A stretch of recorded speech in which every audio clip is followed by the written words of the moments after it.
Subscribe कीजिए हमारे channel exam मंथन 24/7 को और बेल आइकन दबाना ना भूलें, जिससे आपको हमारी सभी वीडियोस की नोटिफिकेशन मिलती रहे।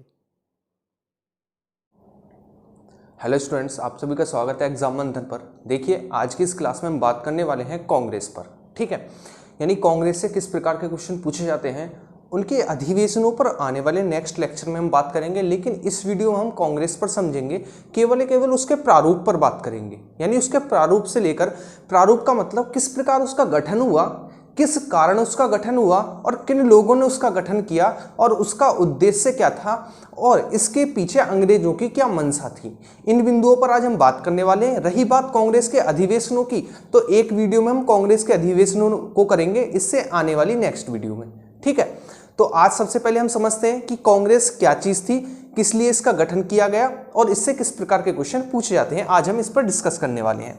तो आज हम क्या पढ़ने वाले हैं, कांग्रेस। ठीक है ना।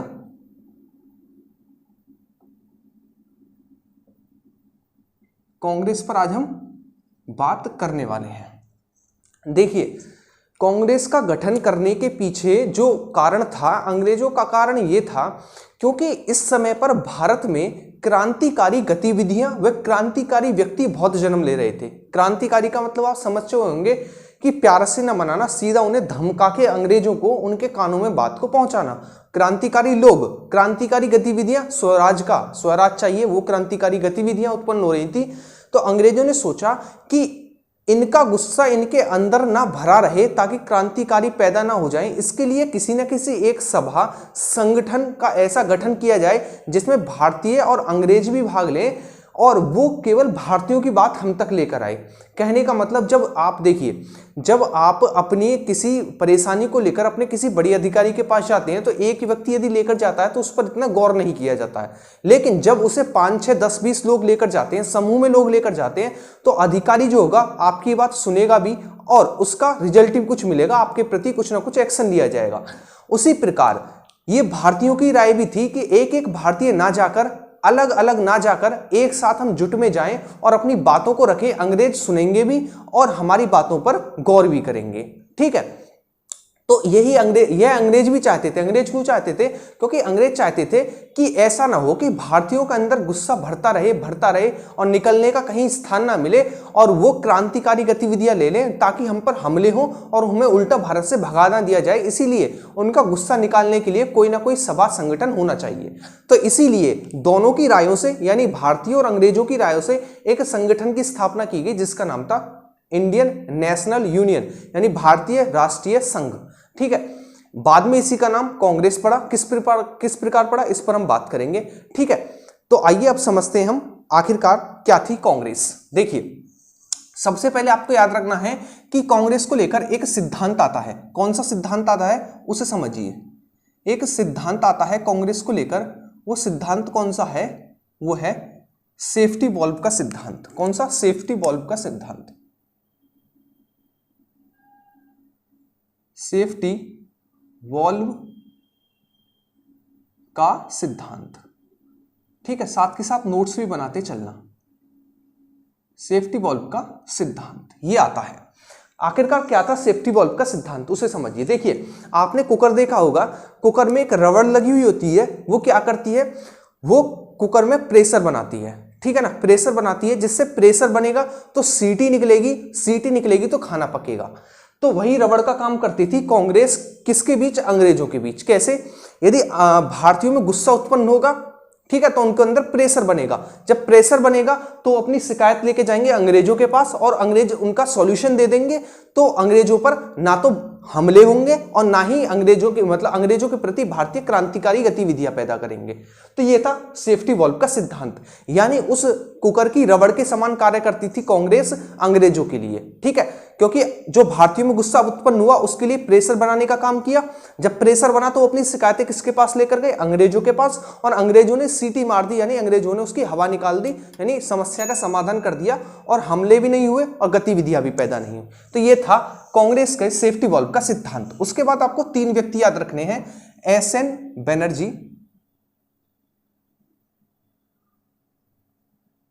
3 व्यक्ति कौन कौन याद रखें उस पर गौर करना। एसएन बनर्जी, डब्ल्यूसी बनर्जी और एक व्यक्ति और हैं A.O. ह्यूम। इन पर गौर करना। देखिए 3 व्यक्ति हैं, इन 3 व्यक्तियों को बहुत ज्यादा कंफ्यूज करके एग्जाम में क्वेश्चन पूछा जाता है, इन पर गौर करना। देखिए S.N. बनर्जी, W.C. बनर्जी और A.O. ह्यूम। ठीक है, सबसे पहले देखते हैं। देखिए इन 2 पर गौर करिएगा, S और W में कौन पहले आता है? S पहले आता है। तो इससे गौर करिएगा, S.N. बनर्जी ने कांग्रेस के, किसके? कांग्रेस के गठन में मुख्य भूमिका निभाई, मुख्य भूमिका। ठीक है, उसके बाद बात करते हैं, W आता है बाद में, यानी सीधी सी बात है कि कांग्रेस का अधिवेशन बाद में हुआ होगा, इसीलिए प्रथम अधिवेशन के अध्यक्ष रहे। प्रथम अधिवेशन के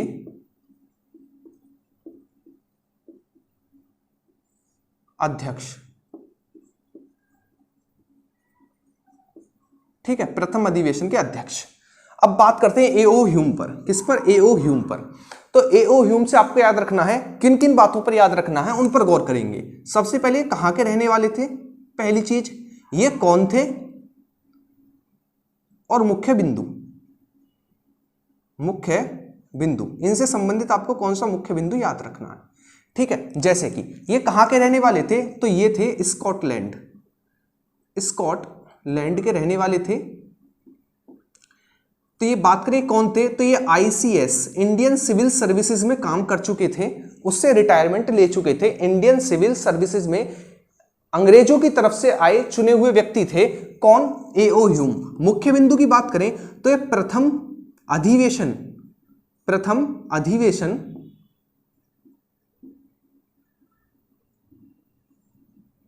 के महासचिव रहे।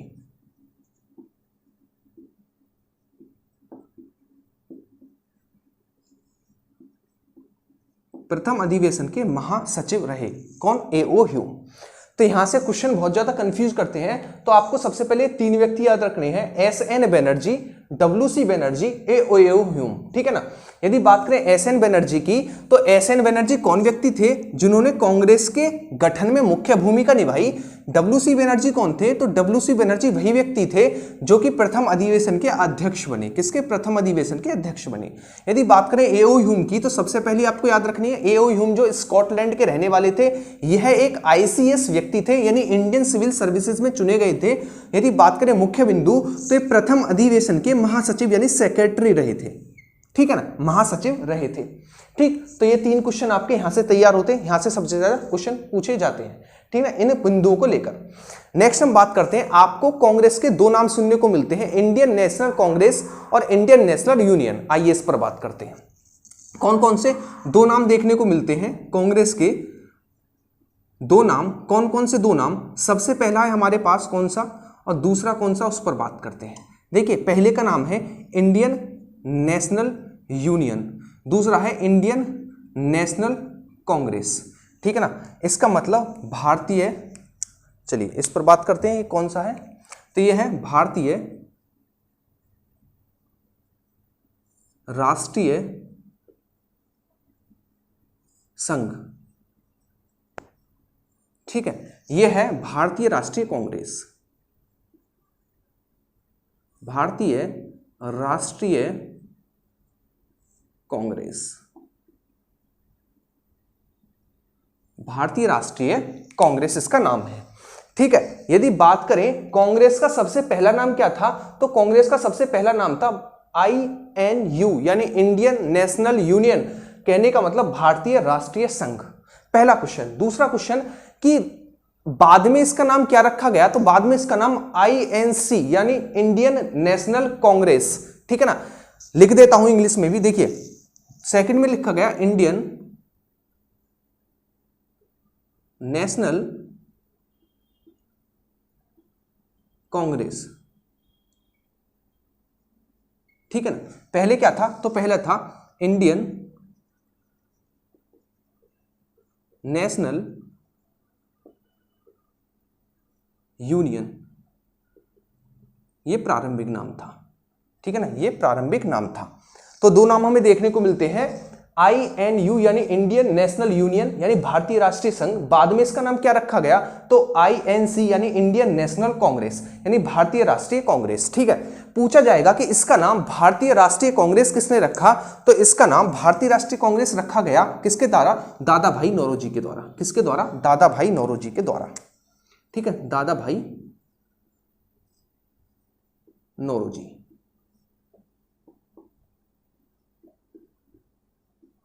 दादा भाई नौरोजी के द्वारा इसका नाम रखा गया भारतीय राष्ट्रीय कांग्रेस। ठीक है, तो फिलहाल आपको ये चीजें इससे संबंधित याद रखनी है। अब हम बात करते हैं जो कांग्रेस के अधिवेशन हुए उनसे संबंधित आपको 2-3 चीजें याद रखनी है। शुरुआत के जो अधिवेशन से, शुरुआत के अधिवेशन कांग्रेस की स्थापना ही मान लीजिए, तो उन पर बात करते हैं। देखिए प्रारंभिक अधिवेशन जो थे, प्रारंभिक अधिवेशन,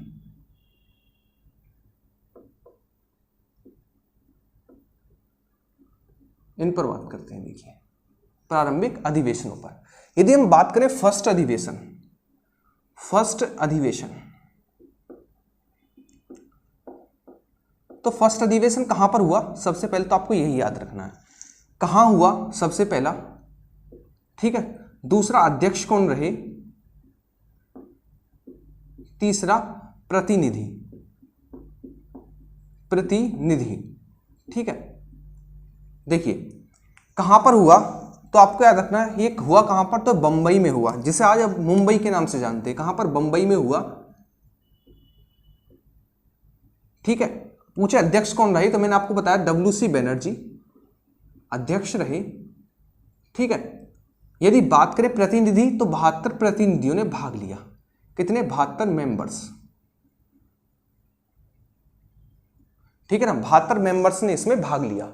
ठीक, पूछा जाए ये कहां पर हुआ था, स्थान कौन सा था, तो वो था संस्कृत कॉलेज था एक मुंबई का, उसमें इसका गोकुलनाथ संस्कृत महाविद्यालय, इसमें इसका प्रथम अधिवेशन हुआ बंबई में। ठीक है, यदि बात करें सेकंड अधिवेशन की, कौन सा सेकंड अधिवेशन की बात करें, सेकंड अधिवेशन कहां पर हुआ, तो सेकंड अधिवेशन हुआ हमारा, सबसे पहले स्थान आपको याद रखना है कहां हुआ।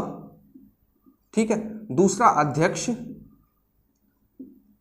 ठीक है, तीसरा मुख्य बिंदु, मुख्य बिंदु।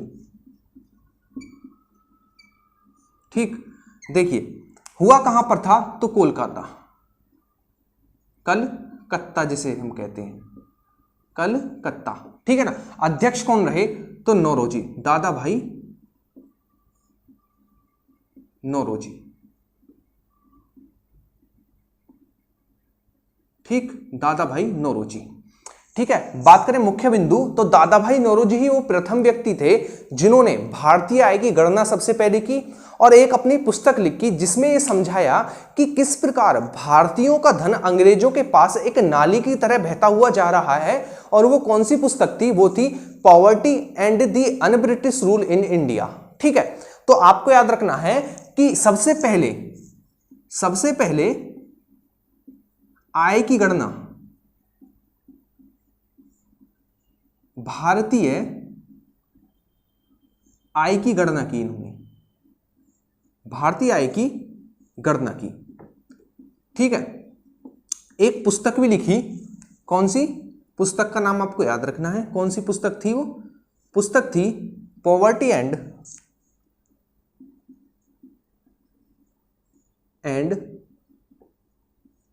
अनब्रिटिश रूल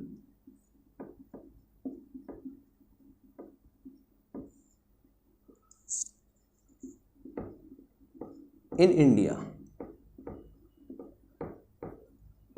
ठीक है, poverty and un-British rule in India. तो दूसरे अधिवेशन से आपको याद रखना है, दूसरा अधिवेशन हमारा कलकत्ता में हुआ, अध्यक्ष दादा भाई नौरोजी रहे और मुख्य बिंदु ये है कि सबसे पहले भारतीय आय की गणना किसने की, तो वो थे दादा भाई नौरोजी। और इन्होंने समझाया कि किस प्रकार भारतीयों का धन अंग्रेजों के पास जा रहा है। और वो कौन सी पुस्तक थी, तो वो थी हमारी poverty and un-British rule in India. यानी इसने समझाया कि अंग्रेजों के आने से पहले भारतीयों की क्या आय थी और अंग्रेजों के आने के बाद भारतीयों की कितनी आय बची है।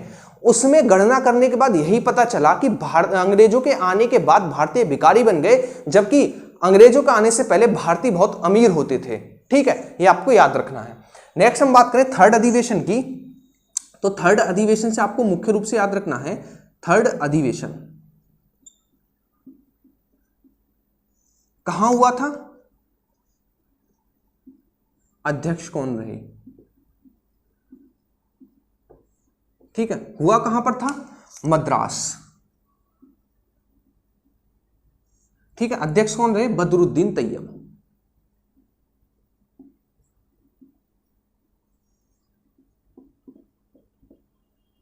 बदरुद्दीन तैयब इसके अध्यक्ष रहे, ठीक है। यदि बात करें फोर्थ अधिवेशन की, कौन सा फोर्थ अधिवेशन,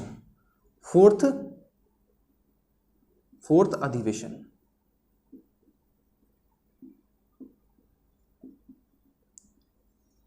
ठीक है। बात करें कहां हुआ और अध्यक्ष कौन रहे, अध्यक्ष कौन रहे, ठीक है।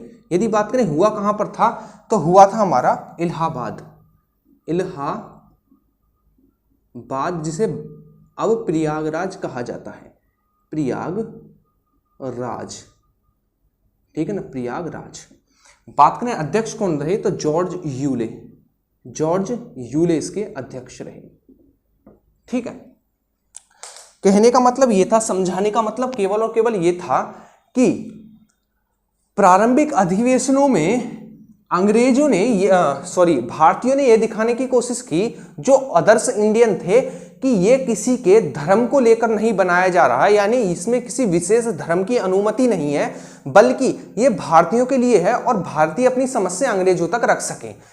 कहने का मतलब ये था कि देखिए, सबसे पहले कौन रहे, हिंदू रहे अध्यक्ष, ठीक है। दोबारा में कौन रहे, एक पारसी दादा भाई नौरोजी, उसके बाद कौन रहे, एक मुस्लिम, और चौथे में कौन रहे, एक अंग्रेज। यानी यह ना तो हिंदुओं की है, ना मुस्लिमों की है, ना सिख की है, ना ईसाई की है, ना ही अंग्रेजों की है।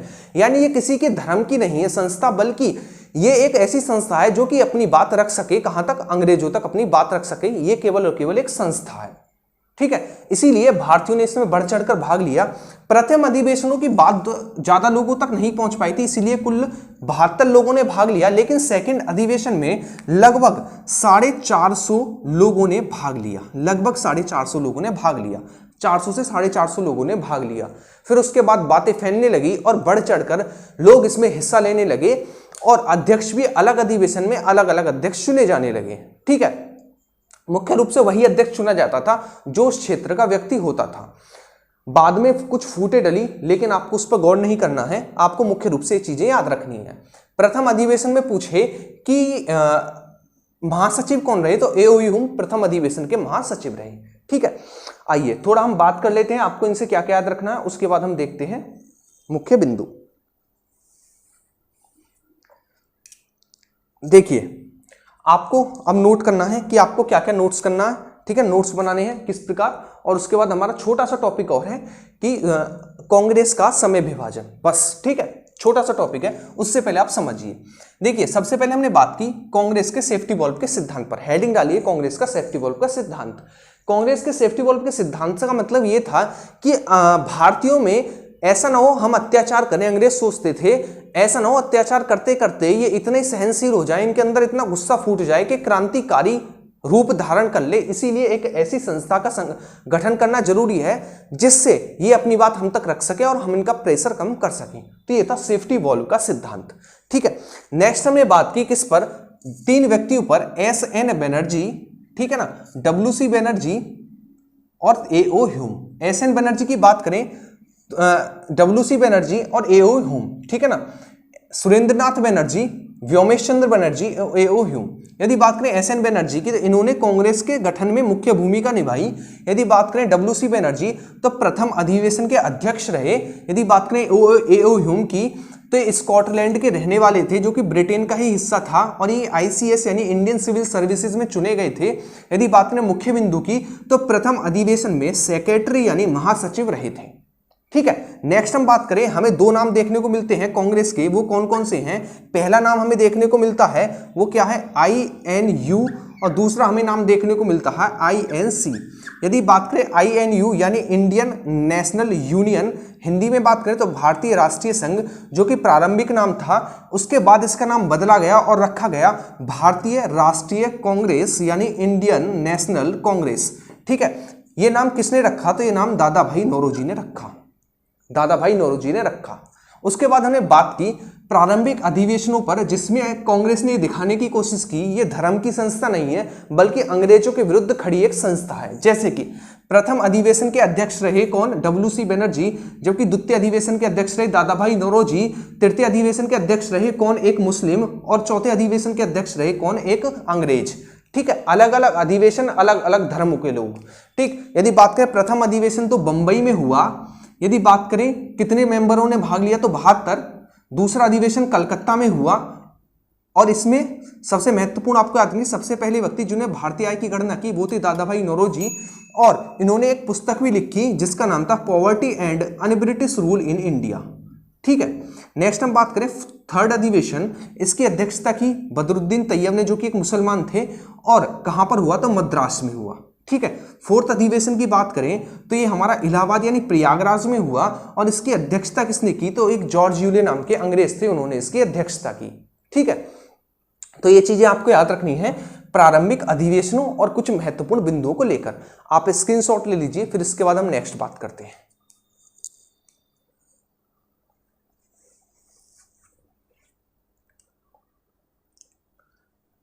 चलिए अब नेक्स्ट हम बात करते हैं, आपको और क्या क्या याद रखना उस पर बात करते हैं। स्क्रीनशॉट ले लिया होगा, अब मैं मिटाता हूं। ठीक है, चलिए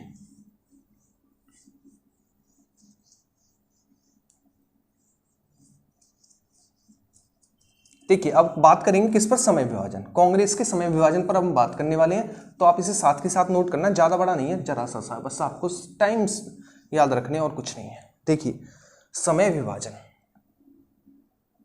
समय विभाजन,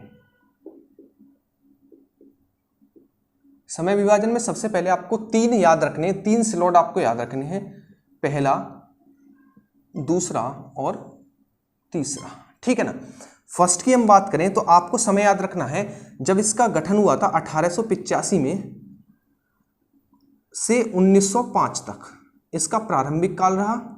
1907 से 1919 तक इसका सेकंड काल रहा।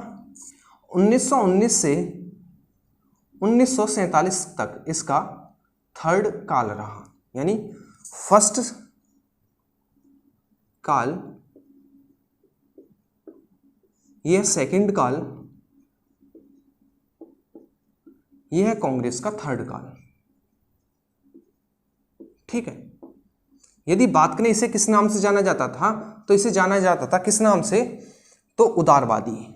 उदारवादी यानी वो लोग जो अंग्रेजों में विश्वास रखते थे। ठीक है। सेकंड काल को किस नाम से जाना जाता है?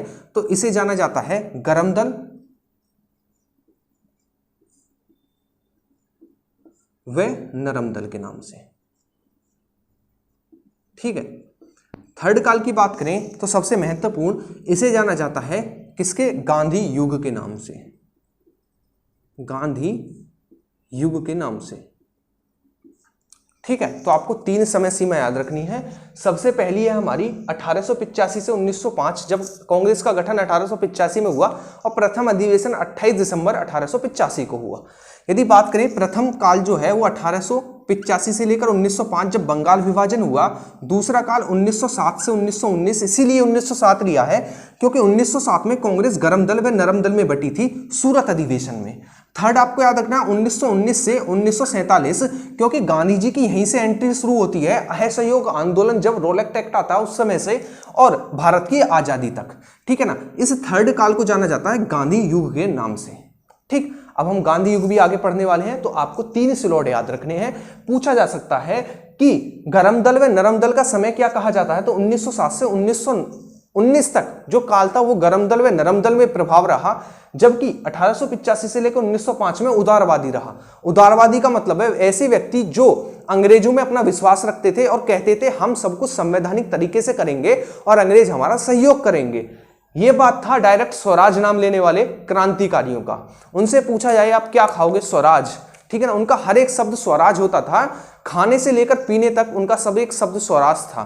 ठीक, वो समय था 1905 से 1919 तक। यदि बात करें 1919 से 1947 तक, जब रोलेक्ट एक्ट आया, महात्मा गांधी एंट्री करते हैं, ठीक है, उसी समय से गांधी युग शुरू होता है और गांधी युग जहां तक भारत को आजादी मिलती है वहां तक चलता है। ठीक है, तो ये आपको 3 स्लॉट भी याद रखने हैं। अब हम धीरे धीरे इन बिंदुओं पर बात करते हुए चलेंगे। ठीक है, अलग अलग पढ़ेंगे हर चीज को। 1885 से लेकर 1905 के समय को पढ़ेंगे, फिर 1907 से 1919 के समय को पढ़ेंगे और फिर लास्ट में गांधी युग को पढ़ेंगे। उसके बाद हमारी मॉडर्न हिस्ट्री कंप्लीट होती है। तो सबसे पहले हम शुरू करेंगे अब नेक्स्ट वीडियो से 1885 से लेकर 1905 के समय को, डिटेल में इसमें कौन कौन सी घटनाएं हुई और इनसे किस प्रकार के क्वेश्चन पूछे गए हैं। ठीक है, तो ये थी आज की वीडियो। उम्मीद करता हूं आप सभी को अच्छे से समझ में आई होगी। साथ ही साथ नोट्स बनाते चलना, ठीक है, और स्क्रीनशॉट लेने ना जिसको दिक्कत हो रही है नोट्स बनाने में। ठीक, साथ ही साथ बनाते हुए चलना, जो मैंने लिखा है आप भी लिखते हुए चले। और मुझे लगता है ये सबसे बेस्ट तरीका रहेगा पढ़ाने का। यदि मैं लिख कर लेकर आता हूं तो भी मैं अच्छा पढ़ा सकता हूं, यदि आपके राय हो तो। यदि मैं अब आके पढ़ा रहा हूं यहाँ पे, तो आप बताना कि कौन सा तरीका बेस्ट रहेगा पढ़ाने के लिए। साथ के साथ नोट्स बनाते चलना, रिवीजन करते हुए चलना। ठीक है, अब नेक्स्ट हम वीडियो में शुरू करेंगे फर्स्ट काल को, उसके बाद हम सेकंड काल पर, उसके बाद हम थर्ड काल को कंप्लीट करते हुए अपनी मॉडर्न हिस्ट्री को कंप्लीट करेंगे। डिटेल में पढ़ते हुए चलेंगे, एक छोटी छोटी घटना को डिटेल में पढ़ते हुए चलेंगे। आपको कोई भी दिक्कत नहीं होगी। जो आपने आज तक हेडिंग्स पढ़ी होंगी उन्हें हम एक लेक्चर्स के अंतर्गत पढ़ेंगे। ठीक है, तो ये थी आज की वीडियो। आपका काम रहेगा वीडियो अच्छी लगी तो शेयर करना, लाइक करना और अपने नोट्स बनाकर रिवीजन करते हुए चलना और प्रीवियस वीडियो को भी कंप्लीट करते हुए चलना। ठीक है, तो नेक्स्ट वीडियो मिलेंगे, तब तक के लिए थैंक यू।